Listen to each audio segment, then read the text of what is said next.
ranyisi kaka weche chalo kokalo Ramogi TV. Wadhi mbele, paro mopogore pod medo nyiedhore kaluwore gi okang' mane jatend piny Kenya William Ruto kawo mar wito komoko kuom chike mager mag nono matut jogo madwaro kawo pande gwenge mag Nyanduat ma Ugwe.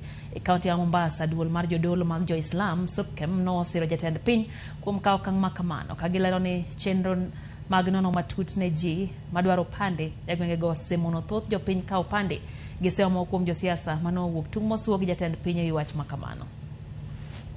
Hatua ya Rais Ruto kuondoa ubaguzi huu ni ya busara na inaendana na misingi ya kikatiba ya Kenya inayosisitiza usawa kwa Wakenya wote. Hii kauli au hii amri isiwe ni North Eastern peke yake, iwe ni Kenya nzima kwa wale ambao kwamba wanaofanya vetting kulingamana na stakabadhi kama hizi, ambao ni haki ya kila Mkenya kuweza kupata stakabadhi kama hii.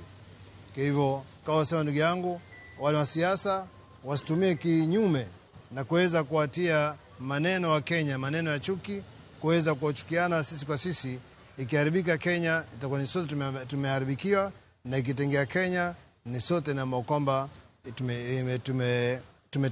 yani imekuwa tumetengewa. Amri ya rais ya kwamba vetting iwe abolished haikuanza mwaka huu wa 2025, ilianza tangu mwaka 2024 na ilizungumzwa kinaga ubaga mbele ya hadhara, yani mbele ya umma, na wale viongozi ambao saizi wanaikejeli hiyo amri ya rais, kwani walikuwa kwa wapi mwaka 2024 kuizungumzia hiyo hoja wakati huo? Sasa leo ndio iwe kwamba inakuwa kiegezo ambacho yale ambayo wanazungumza.